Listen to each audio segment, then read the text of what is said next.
তরুণ প্রজন্ম, ছাত্র জনতা তারা যেভাবে রাজপথে নেমে এসেছে, তাদের এই দাবিটা খুবই যৌক্তিক।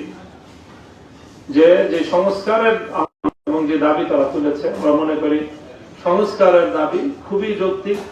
সেখানে সংস্কারের মাত্রা নিয়ে আলাপ আলোচনা হতে পারে, বিশ্লেষণ হতে পারে, কিন্তু সংস্কারের দাবির যৌক্তিকতা নিয়ে কোনো প্রশ্ন থাকতে পারে না। এরপরে সেই সংস্কারের যে নির্দলীয় দাবি এবং সকল ছাত্র জনতার ঐক্যবদ্ধ দাবি, সেই দাবির প্রেক্ষিতে তারা যেভাবে অত্যন্ত সুশৃঙ্খল ভাবে, শান্তিপূর্ণ ভাবে অব্যাহত আন্দোলন তারা চালিয়ে যাচ্ছিল, সেই আন্দোলনটাও সমর্থনযোগ্য এবং সেই আন্দোলনকে সকল দেশের অভিভাবক হিসেবে সকলেই সেটাকে সমর্থন নয়, শুধু সহযোগিতা করছে, অংশগ্রহণ করছে। এটাকেও আমি আমাদের পক্ষ থেকে সকল অভিভাবকদের এই মনোভাবকেও আমরা স্বাগত জানাই।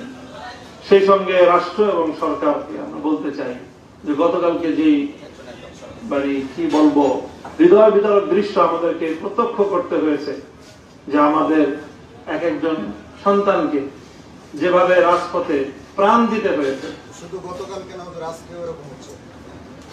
এবং গতকালের ঘটনা সবচেয়ে বেশি হৃদয় বিদারক, মারাত্মক, অব্যাহত ভাবে চলছে। এইভাবে একটি শান্তিপূর্ণ স্বাভাবিক পরিবেশে, সাধারণ একটি দেশে, একটি সাধারণ পরিবেশে এমন রক্তক্ষরণ আর এমন ঠান্ডা মাথায় গুলি করে হত্যার এই দৃশ্য, এটা কোনোভাবে মেনে নেওয়ার মতো না। কেন এই ঘটনাগুলো ঘটছে? আমরা অতি দ্রুত ছাত্র জনতার এই প্রাণের দাবির সাথে রাষ্ট্র সহ সকল পক্ষের সকল দায়িত্বশীল মহলকে আমরা আহ্বান করব যে এই সংস্কার দাবিকে, যৌক্তিক পর্যায়ের দাবিগুলোকে যত দ্রুত সম্ভব মেনে নিয়ে এই ছাত্র জনতাকে শান্ত করার জন্য এবং এই আন্দোলনকে সমীহ করার জন্য, কেন বিনা উস্কানিতে এভাবে তাদের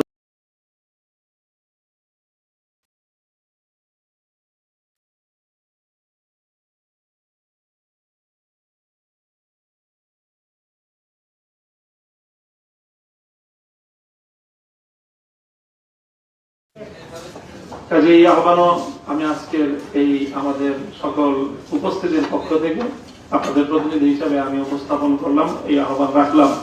আমরা দোয়া করি আল্লাহ আমাদের দেশকে যেন শান্ত করেন। আমাদের যারা যে সকল ছাত্ররা তারা একটি ন্যায়সঙ্গত দাবির পক্ষে মাঠে ময়দানে নেমে তারা শান্তিপূর্ণভাবে আন্দোলন করতে গিয়ে তাদের জীবন দিয়েছে, প্রাণ দিয়েছে, তাদের মধ্যে যারা মুসলমান রয়েছে, ইমানদার রয়েছে, তাদেরকে যেন আল্লাহ মাগফিরাত নসিব করেন।